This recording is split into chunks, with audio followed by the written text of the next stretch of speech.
2025 ခုနှစ်တွင်မြန်မာနိုင်ငံဟာတဘာဝဘေးပေါင်းစုံမကြုံဖူးတာမရှိသလောက်နီးပါးဖြစ်နေတာမို့ကပ်ဘေးစိုက်နေပြီလားတွေးเสียပါအခုလေမြန်မာပြည်မှာဖြစ်ခဲလာတဲ့လေစင်နှမောင်းရေစင်နှမောင်းတိုက်ခတ်မှုတွေကိုအောက်ပိုင်းဒေသတွေမှာပိုပြီးတွေ့လာနေရပါတယ်ပြီးခဲ့တဲ့ရက်ပိုင်းမှာလေစင်နှမောင်းတိုက်ခတ်လို့ပေါင်မြို့နယ်မှာနေအိမ်ပေါင်းများစွာထိခိုက်ပျက်စီးရတဲ့အထိဖြစ်သွားခဲ့ပါတယ်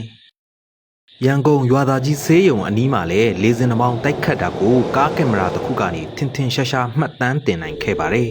။အလားတူမော်လမြိုင်နာကကြိတ်ခမီရေလေဖျားအနီးမှာလည်းရေစင်နှမောင်းအပြင်းအထန်တိုက်ခတ်တာကိုမြင်တွေ့ခဲ့ကြရပါတယ်။ပြီးခဲ့တဲ့ဇူလိုင်လ25ရက်နေ့တုန်းကလည်းပေါင်မြို့နယ်ကတွန်ကျေးရွာမှာလေစင်နှမောင်းတိုက်ခတ်ခဲ့တာကြောင့်အိမ်ခြေ40ခန့်ပျက်စီးသွားခဲ့ရပါတယ်။ဆိုတော့ဒီနှစ်မိုးလေကာလမှာမြန်မာပြည်အောက်ပိုင်းဝန်းကျင်မှာလေစင်နှမောင်းရေစင်နှမောင်းတွေတိုက်ခတ်ပြင်းထန်တာကိုတွေ့ရပါတယ်။ရန်ကုန်မှာလည်းပြီးခဲ့တဲ့ဇူလိုင်25ရက်နေ့တုန်းကဘိုးတထောင်စိတ်ကန်းဝန်းကျင်နဲ့တန်လျင်ဖက်တွေမှာလေပြင်းတိုက်ခတ်တာကြောင့်ပျက်စီးမှုတွေရှိခဲ့ပါတယ်။ဒီအချက်တွေကိုကြည့်ရင်မုတ်တုံလေအားကောင်းပြီးလေဖိအားနည်းရဝမ်းအဖြစ်များလာတာမို့ရှားပါလာတဲ့တဘာဝဘေးတွေကိုမြင်တွေ့နေရတာပါ။ကနဦးစတင်ဖြစ်နေချိန်မှာအကာအကွယ်အလုံးလောက်မရတာကြောင့်ပျက်စီးမှုမြင့်နေတာတွေ့ရတာမို့သတိပြုရမယ်ကပ်ဘေးဖြစ်လာပါတယ်။